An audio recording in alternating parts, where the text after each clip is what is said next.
I never thought the words, "You're not invited," would be the start of something that would change everything. But as I stood there in the doorway of my own son's house, those words hit me like a slap in the face. My daughter-in-law, the woman who had been married to my son for years, looked me dead in the eye and said, "You're not invited. Not to dinner, not to Christmas." My heart dropped. I thought it was some kind of sick joke, but her eyes, cold, calculating, told me it wasn't. The room fell silent. My son, standing next to her, didn't say a word. Not a single apology, not even a look of surprise at his wife's blatant disrespect. This wasn't just a casual exclusion. It was a power play, a betrayal carefully orchestrated by my daughter-in-law. She had been slowly undermining me for months, maybe even longer. I hadn't realized it until that moment, but now everything clicked into place. Every little jab, every slight from her over the years, had been leading up to this. Before we continue, please subscribe to the channel and tell us where you're listening from. I stood there staring at the two of them. My son, who I had spent years building a business with, who I thought was loyal, looked at me with those sad, apologetic eyes. But he didn't speak. He just nodded to his wife and turned away. It was as if he had already made his choice. I felt the sting of rejection, but there was something deeper simmering inside me, a growing realization that this wasn't about Christmas dinner. It wasn't about some childish family drama. This was about something far more serious. My daughter-in-law wasn't just trying to control Christmas. She was trying to control my future. You see, this house, this home where I had raised my children, where I had built everything from the ground up, was my retirement. Every brick, every inch of it was part of the life I had worked so hard for. And now, it seemed like my daughter-in-law was going to take it all from me. She wasn't just playing games with holiday plans. She was playing games with my legacy. As I stood there fighting back the anger that was bubbling inside me, I knew one thing. This wasn't over. In fact, it was just beginning, but I wasn't going to let her take what was mine, not without a fight. And this fight, it would change everything. As I sat alone in my study later that evening, the weight of what had just happened began to settle in. I poured myself a drink, the glass cold in my hand, but it didn't seem to help. The sting of her words, "You're not invited," echoed in my mind like a taunt. I stared at the fire burning in the hearth, the flames flickering like they were mocking me, and tried to make sense of it all. How had I ended up here? How had things gotten so bad between my family and me? Christmas was supposed to be a time for family, for bonding, for memories. Yet here I was left standing in the cold. My own blood had turned on me, and for what? I could hardly believe it. Was it just about the dinner, or was there something more? As I replayed that moment over and over in my head, I started to see a pattern I had ignored for too long. My daughter-in-law had always been cold toward me, but I had written it off as her just being distant. But the truth was, she had been slowly plotting, chipping away at the foundation I had built. She had been undermining me for months, subtle things at first. A harsh comment here, a look there. She had made sure I felt unimportant in my own home, in my own family. I walked over to my desk and flipped through the stack of papers. Receipts, bank statements, the will. I picked up the copy of my late wife's will, the one that had been sitting in my safe for years, untouched. My mind started to race. There was something more here, something bigger than just a family squabble. My daughter-in-law wasn't just fighting for control of my retirement. She was fighting for the family estate. I had worked hard my entire life, and now, at the end of it, I was being pushed aside. My legacy was at risk, and for the first time, I felt powerless. But that feeling didn't last long. It was quickly replaced by something else, a quiet fury that began to build inside me. I wasn't going to let this slide, not now, not ever. I couldn't let my daughter-in-law take everything I had worked for, everything I had sacrificed. Not without a fight. And I knew, deep down, that this wasn't just about the house or the money. It was about my family, my legacy, and my dignity. And if I had to fight for it, I would.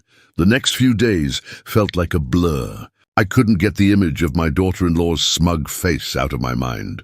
The way she'd dismissed me so casually, as if I didn't matter, was infuriating. I kept replaying that moment in my head, but I knew I couldn't let anger cloud my judgment.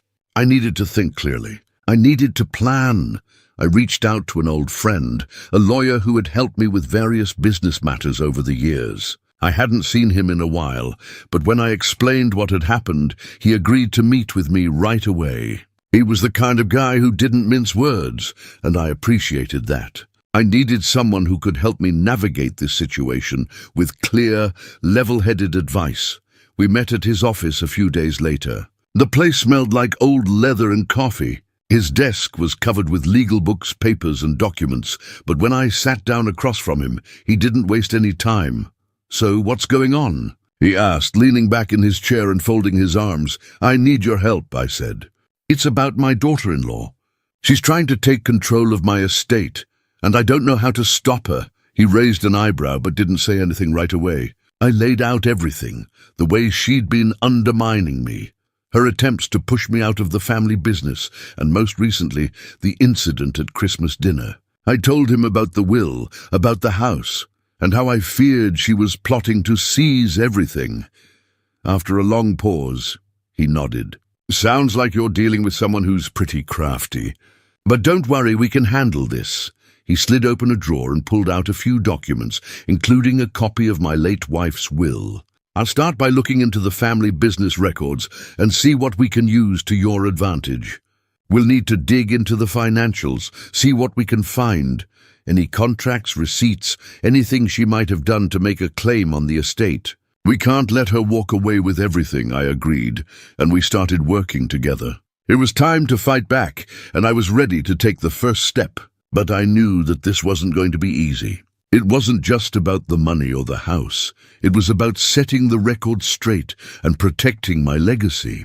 This fight was about more than just me. It was about my grandchildren, my family's future, and showing my daughter-in-law that she couldn't just walk all over me. In the days that followed, I started gathering everything I could find: bank statements, receipts, records of the house, and all the paperwork related to the inheritance. I was meticulous. I knew that if I was going to win this battle, I had to be prepared. The evidence would be my weapon, and I was ready to use it.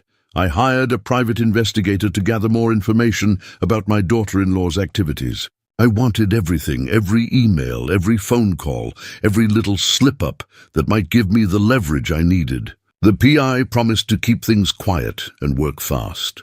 I wasn't taking any chances. Each day felt like a new step closer to the truth, and I could feel the pressure mounting. But I wasn't afraid anymore. I wasn't the man I had been before Christmas dinner, the man who had let himself be pushed around. Now I was a man with a purpose. I had a plan, and I was going to see it through. The wheels of my plan were now in motion, and I felt a strange sense of calm take over me. It was like a switch had flipped. I was no longer the victim of my daughter-in-law's schemes. I was the one in control now. The first thing I did was take action on the family estate's finances. I knew I had to start small, build my case with legal precision. I had the power to freeze her access to the accounts, and I wasn't going to waste it. I sat at my desk one afternoon, looking over the financial documents I had collected. I was becoming familiar with every detail: the bank statements, the records of past transactions, and the will itself. But there was one thing I hadn't done yet: activate the executor clause in my late wife's will. I was the one who had been entrusted with the responsibility, and I had a right to use it, especially now. I called my lawyer friend to let him know I was ready.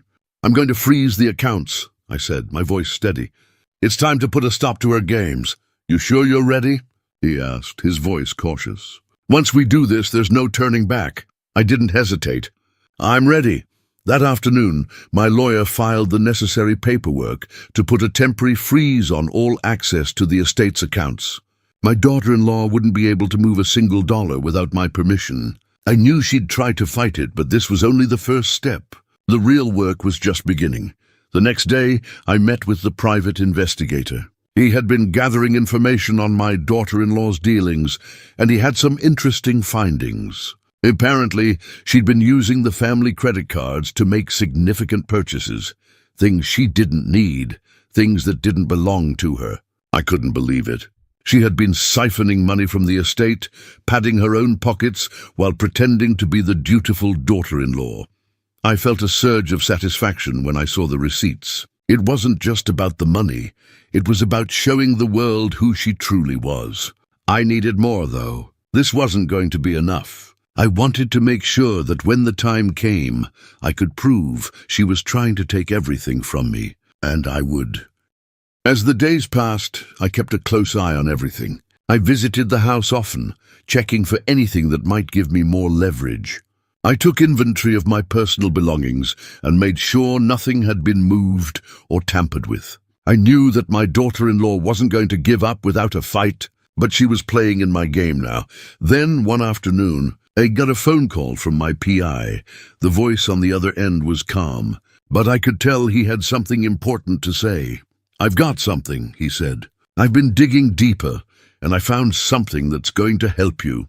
He told me that my daughter-in-law had been meeting with a lawyer behind my back. Not just any lawyer, someone who specialized in inheritance cases. She had been trying to find a way to get me removed from the estate, to legally claim it for herself. She was planning to use my age and health against me, saying I was unfit to manage the estate. The audacity of it all. She wasn't just trying to take my house. She was trying to take my life's work, and she thought she could do it with a legal loophole. But I wasn't about to let her get away with it. I took a deep breath and hung up the phone. I had everything I needed now. My daughter-in-law was playing dirty, and I would show her that I could play even dirtier. The next phase of my plan was set into motion. I wasn't just going to defend what was mine. I was going to take back everything she thought she could steal. And I had the evidence to make sure she couldn't escape the consequences. The days grew longer, and the pressure began to mount. I could feel the tension building within my family. My daughter-in-law, always the picture of calm, was now starting to show cracks. She became more irritable, snapping at anyone who crossed her path. My son, as blind as ever, seemed oblivious to the storm brewing around him. But I wasn't blind anymore. I knew exactly what was happening. I met with my lawyer again, this time to review the next steps. He was cautiously optimistic, but warned me that my daughter-in-law's lawyer would fight tooth and nail. "She's not going to let this go," he said. "But with the evidence we have, I think we can hold our ground." He was right. My daughter-in-law was more dangerous than I had ever imagined. She wasn't just after the house, she was after my legacy. Everything I had worked for, every decision I had made in my life, was at risk of being taken away by this woman who I had once trusted as family. One afternoon, I got a call from the private investigator. He sounded different, more serious than usual. "I've got a recording," he said. "It's from a conversation between your daughter-in-law and her lawyer. You're going to want to hear this."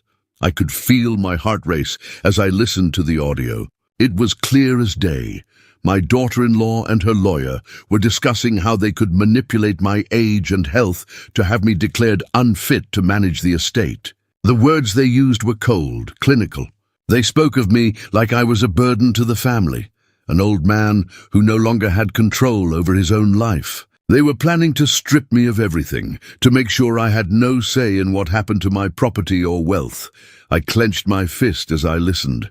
My blood boiled. The audacity. The betrayal. It was one thing to try to take what was mine, but it was another to dismiss me so easily, to treat me as if I were disposable. I immediately forwarded the recording to my lawyer. He listened, then paused for a moment. "This is exactly what we needed," he said. "Now we have her. This will show her true intentions, but there was still one thing left to do. I needed more evidence. I needed to make sure that when the time came, I could bring down the full weight of the law on her. I started to make more calls, getting in touch with people who might have seen her actions, heard her plans, or witnessed her manipulation. It wasn't easy, but I was determined. The pieces were coming together, and soon I would have everything I needed to expose her.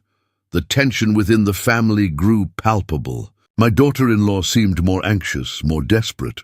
She started to press my son harder, trying to manipulate him into taking her side.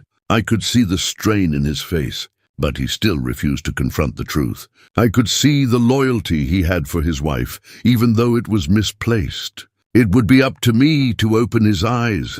That night I sat in my study, the walls closing in around me as I went over every document, every conversation. I wasn't going to let her win. Not like this. Then it hit me. She was getting desperate. She was beginning to slip up. It wouldn't be long before she made a mistake. I just had to wait for it. I knew the time was coming, and when it did, I would be ready. New Year's Eve. The house was decorated, the table was set, and the smell of roasted meats and wine filled the air. But the atmosphere in the room was anything but festive. It felt heavy, like a storm waiting to break. I had made sure to be there, just like every other year. But this year was different. This time, I wasn't going to sit quietly at the table, pretending everything was fine.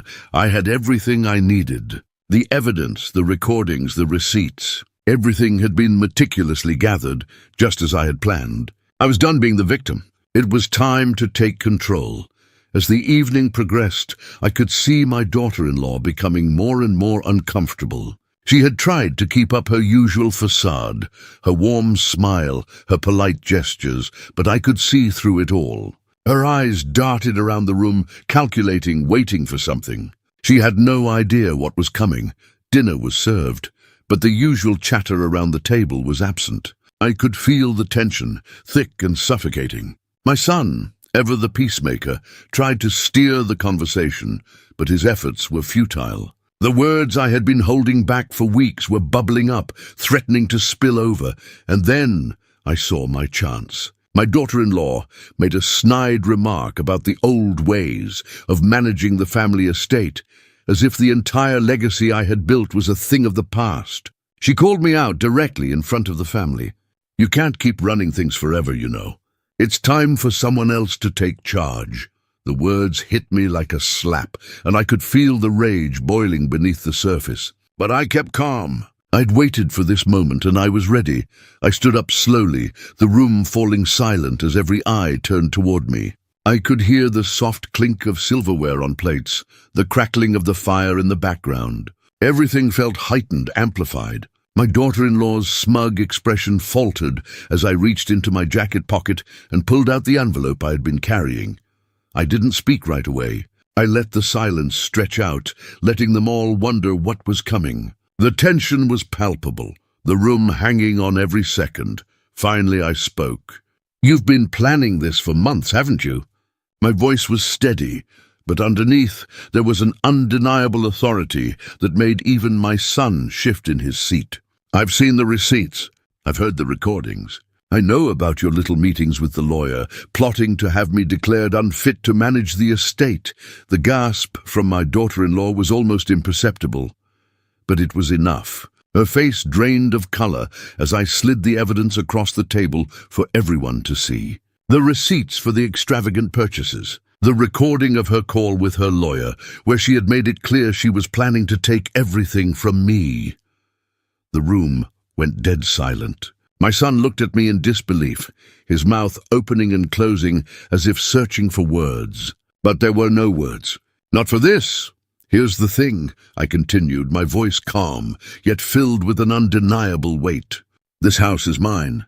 The family estate is mine. And it was always meant to stay that way. But you, I pointed directly at my daughter-in-law, have been trying to take it all for yourself.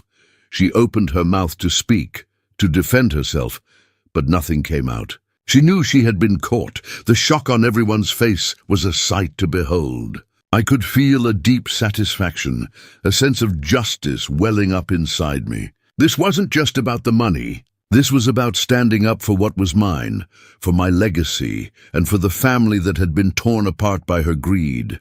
But the real twist hadn't even come yet. There was still one more card to play. My lawyer had already been notified. The paperwork was ready. My daughter-in-law wasn't just going to lose the estate. She was going to lose everything she had tried to take from me. The truth was finally out, and there was no going back for her. Do you want to hear the rest of it? I asked, my gaze unwavering. Because I've got more.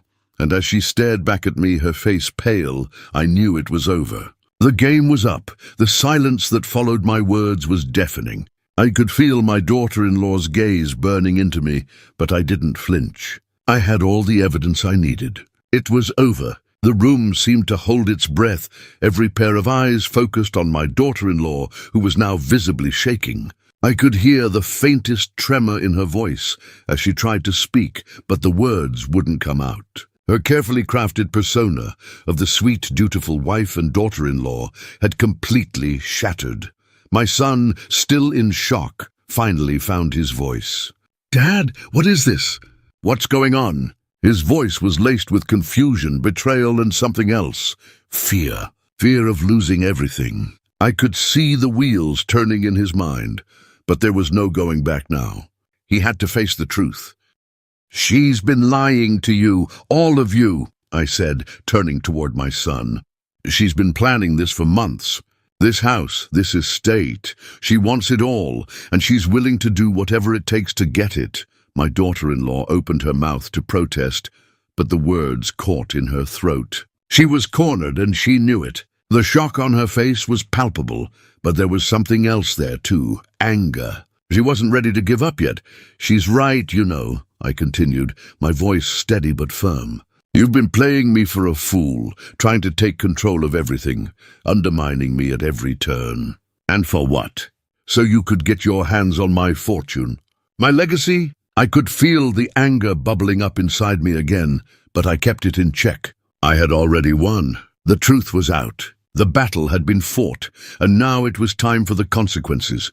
The tension in the room was unbearable as my daughter-in-law sat there, speechless, unable to form a defense. My son, still unable to comprehend what was happening, looked back and forth between his wife and me. He was torn. He wanted to believe her, but deep down, he knew the truth. It was written all over her face. The quiet mutterings of my daughter-in-law's denials fell flat in the wake of the evidence. The recording, the receipts, and the legal documentation, I had them all. She couldn't talk her way out of this one. She had played her cards, and now it was time for her to face the consequences of her actions. "I've already contacted my lawyer," I said, my tone final. "You're going to face legal action. I'll make sure the estate is protected, and you'll be held accountable for what you've done. You won't get away with this." Her eyes flashed with rage, but there was nothing she could do. She knew it was over. Her plan had backfired, and the house, the one thing she thought she could control, was slipping through her fingers. The atmosphere in the room was heavy. My son sat there stunned, unable to speak. The weight of the moment hung between us. This was the breaking point. Our family was fractured, but I couldn't let that stop me from doing what was right. My daughter-in-law had betrayed us all, and she had to be held accountable for it. The fallout wasn't just about the legal battles to come, it was about what this meant for the family. My son's world was crumbling, but it wasn't just him that I was worried about. It was the future. I needed to protect what was left of the family, even if it meant tearing down the walls that my daughter-in-law had so carefully built. "Get out," I said, the words falling from my lips without hesitation. "Take your things and leave. You've done enough damage here." My daughter-in-law stood, her face pale with fury, and without another word she turned and left. The door slammed behind her, and the room felt like it had been emptied of all the oxygen. I could feel my son's eyes on me, but I didn't look at him. I couldn't. I had made my choice. It wasn't about him anymore. It was about doing what was right for me, for my legacy, and for the future of the family. But even though the battle was over, I knew that the consequences of this confrontation would linger. My son was torn, and I could see the pain in his eyes as he stood up to leave. He didn't know what to say to me. We both knew our relationship would never be the same. The fallout had begun, but it wasn't over yet. The days after the confrontation felt like a whirlwind. My daughter-in-law was gone, but the aftermath lingered like a storm that hadn't quite passed. The house, once filled with tension and deceit, was now eerily quiet. My son hadn't spoken to me since that night, and I could feel the strain between us, like a thread stretched too tight. I knew it would take time for him to process everything, to come to terms with the truth. But I also knew that time wasn't something I could afford. My focus had to remain on what came next: justice. I met with my lawyer again, and this time there was no hesitation in his voice. "We have everything we need," he said, as he went over the papers and legal filings. "Your daughter-in-law is going to face legal action. I'll make sure that the estate is protected and that she won't get her hands on any of it." The weight of his words hit me like a ton of bricks. I had fought for this, for my home, for my legacy, and for my grandchildren's future. The thought of losing it all, of having it taken from me by someone so cruel, had been unbearable. But now, with the legal documents in my hand, I felt a sense of relief. I had secured my place in the family, and more importantly, I had secured my dignity. In the following weeks, the legal proceedings began. The estate was put under my control, and my daughter-in-law's claims were dismissed. But the emotional toll was something I hadn't anticipated. The silence between my son and me grew heavier by the day. He had always been loyal to his wife, and I knew it was hard for him to accept the truth about her. But deep down, I hoped that eventually he would see what had happened. I couldn't deny that part of me wanted to reach out to him, to make amends. But I knew that was a decision he had to make for himself. I had done what I had to do, not just for me, but for the family. This wasn't just about revenge. It was about setting things right. It was about protecting what mattered most. The legacy of the family. My daughter-in-law faced legal consequences for her actions. The financial damage she tried to cause was reversed, and she was forced to pay restitution. It wasn't the complete retribution I had imagined in my darker moments, but it was justice. She had lost everything she had tried to take from me, and now she had to pay for it. In the end, I found a strange peace. Justice wasn't just about winning. It wasn't about destroying her. It was about standing up for what was right and making sure that the truth came to light. I had protected my family, my legacy, and most importantly, my sense of self. As I sat in the study, watching the sun set over the estate, I realized that it wasn't the house that mattered most. It was the lessons I had learned along the way. Justice wasn't always about revenge. It was about boundaries, about knowing when to stand up for yourself and when to let go. And as I sat there, I realized something else. The greatest victory wasn't in the courtroom or the documents I'd filed. It was in reclaiming my peace, in knowing that I had done the right thing, even when it was hard.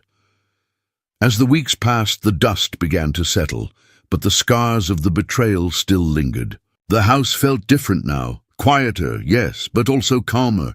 The tension that had once filled the air had dissipated, leaving behind a sort of peace. But the peace wasn't without its cost. I couldn't help but reflect on everything that had happened, the betrayal, the fight, the fallout, and the toll it had taken on my family. I found myself sitting in my favorite chair by the window, the same chair I had spent years in, watching the seasons change, thinking about the past. The fireplace crackled softly in the background, but my mind was far away. It wasn't just the house or the estate that had been at stake. It was my family, my legacy, my place in the world. And I realized that in fighting for everything I had worked for, I had almost lost what mattered most, the connection with my son. I hadn't heard from him in weeks. He had stopped by once to pick up some of his things, but there was no conversation, no attempt to repair what had been broken. He was still processing it all, I knew that. But there was a part of me that wondered if we would ever get back to what we once were. My lawyer had told me time and again that I had done the right thing, but the doubt still crept in. Was it worth it? Was it worth sacrificing the last bit of peace I had with my son for the sake of justice? I had reclaimed my dignity, yes, but at what cost?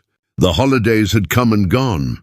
Christmas, which had been a battleground, was now a distant memory. I'd spent it alone, but the truth was, I wasn't sure I was ready to share it with anyone. The family I had once known seemed fractured beyond repair, and yet, as I sat there, I couldn't shake the feeling that I had done what was necessary. I had protected the future.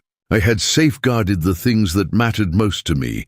A part of me missed the days when things were simple, when I could trust my family without question, when the holidays were filled with laughter and warmth. But that version of my family was gone, and I had to accept that. The sound of the doorbell startled me from my thoughts. I didn't expect anyone, but when I opened the door, I found my son standing there. His face was drawn, his eyes tired, but there was something else there too, something that had been missing for so long. Determination. "Dad," he said quietly, his voice heavy with something unspoken. "Can we talk?" I nodded and stepped aside, letting him in. We sat down together in silence at first. The tension was still there, thick between us. But it wasn't the same as before. This time it wasn't about me being right or wrong. It wasn't about the house or the estate. It was about something deeper, the bond we had shared, the family we had once been. Finally, he spoke. "I've been thinking a lot about everything that happened, about what Mom did. I didn't want to believe it, but I had to face the truth." He took a deep breath. "I don't agree with everything you did, but I understand why you did it, and I'm sorry for not seeing it sooner." His words hit me harder than I expected. It wasn't just an apology, it was an acknowledgement, a recognition that I had done what I had to do, even if it meant tearing apart the very thing I had fought for. "I just don't want to lose you," he added, his voice shaking slightly. "I've already lost so much." And for the first time in weeks, I felt a weight lift from my chest. We weren't where we had been before, and maybe we never would be. But this was a start, a beginning of something that, for all its brokenness, had the potential to heal. The silence that followed wasn't uncomfortable. It was reflective, filled with unspoken understanding. I didn't have all the answers, and I knew that the road ahead wouldn't be easy. But for the first time, I didn't feel so alone. The past couldn't be changed, but perhaps there was still room to rebuild, and in that moment I realized something crucial. The true cost of revenge wasn't just in what you lost, but in what you had to gain. I had gained justice, yes, but more importantly, I had regained my sense of self, and in the end, that was worth more than anything. The days following that conversation with my son felt like a slow but steady rebuilding. It wasn't easy and it wasn't instant. But for the first time in a long while, I felt like we were taking small steps toward healing. It wasn't perfect, but it was something. We didn't talk much, not yet, but the ice between us had started to crack. I could feel it in the way he looked at me when we spoke, the way he showed up more frequently at the house to check on things. He wasn't avoiding me anymore. It was a small victory, but it was progress. There were moments when I doubted everything, when I questioned if the price of justice had been too high. The house was safe, my legacy secure, but at what cost? My daughter-in-law was out of our lives, but the emotional toll was much harder to quantify. I hadn't just lost her. I had lost a piece of my family, and that, more than anything, hurt. I spent more time reflecting in the quiet of the house, watching the seasons change outside. The world seemed to move on, and yet here I was, stuck in a moment between what was and what could have been. I had gotten my revenge, yes, but it wasn't as sweet as I had imagined. The taste of victory wasn't quite as satisfying when you were left with so much silence, but there were moments of clarity too. As the days passed, I realized that I had taken back more than just my home. I had taken back my dignity, my power, and my right to stand up for what was mine. I had faced betrayal head-on and come out on top. I hadn't let her win, and in the end, that was the most important thing. As the new year began, I felt a shift inside me. The battle was over, but the healing had just begun. I wasn't sure what the future held for me and my son, but for the first time in a long time, I wasn't afraid of it. Whatever happened, I knew I could handle it. I had survived this. I had fought for what was mine, and now I was ready for whatever came next. Months passed, and the world outside seemed to continue moving at its usual pace. The house, which had once been filled with whispers of betrayal, now felt like a place of quiet recovery. But even in the calm, I couldn't escape the shadow of the past. My daughter-in-law was gone, but the lessons learned from the ordeal remained with me. One day I received a letter in the mail. It was from my daughter-in-law. I had not expected this. After everything that had happened, I thought I would never hear from her again. I tore open the envelope, my heart pounding, unsure of what I was about to read. The letter was short, but its contents were surprising. She admitted to everything. She acknowledged her betrayal, her attempts to manipulate me and steal what wasn't hers. She even went so far as to apologize. But there was a twist. She wasn't apologizing for the actions themselves. No, what she was asking for was a chance to make amends, to help support her children. She was admitting defeat, but at the same time, she was asking for a portion of the inheritance to support her family. I let the letter sit in front of me for a long time, staring at the words, the audacity of it all. The irony of it hit me hard. After everything she had done, after all the pain she had caused, she still thought she deserved something, and yet she didn't realize the true cost of her actions. She had tried to take everything from me, but in the end, she had nothing left to take. Her greed had cost her far more than she could have ever imagined. I folded the letter and placed it back in the envelope. I could have dismissed her request outright. I could have thrown it away, ignoring her plea for mercy. But instead, I sat there for a long time, contemplating the years that had passed, the battles fought and the lessons learned. Revenge had been necessary. But there was something more, something that came with a deeper understanding. I had won, yes, but it hadn't been about the victory. It had been about reclaiming my dignity and, in a way, forgiving myself for allowing things to go so far. I didn't have all the answers. I didn't know what my son and I would rebuild, or how we would move forward. But I knew one thing. I wasn't going to let this define me forever. You didn't lose me, I thought to myself, reflecting on the journey I had been through. You gave me away.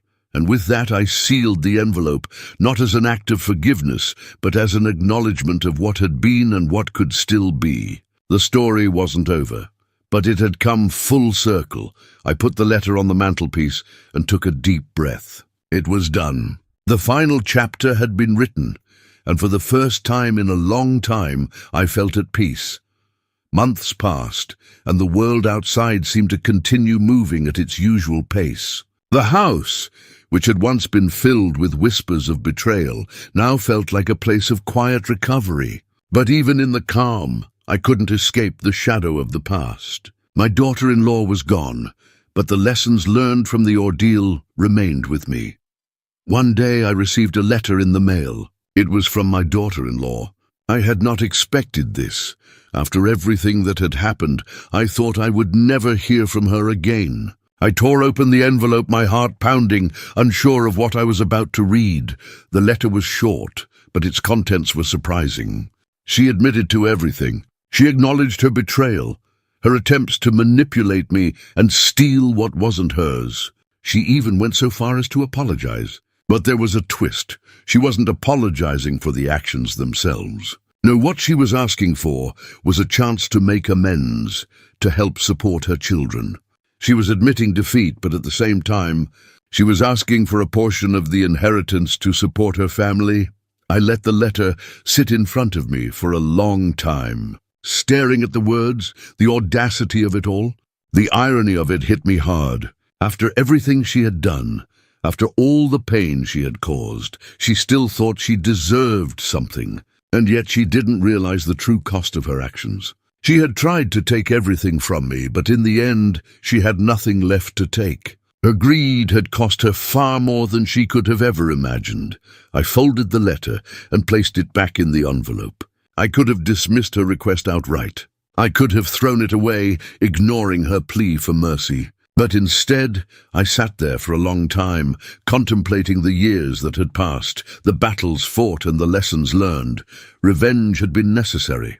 But there was something more, something that came with a deeper understanding. I had won, yes, but it hadn't been about the victory. It had been about reclaiming my dignity and, in a way, forgiving myself for allowing things to go so far. I didn't have all the answers. I didn't know what my son and I would rebuild, or how we would move forward. But I knew one thing. I wasn't going to let this define me forever.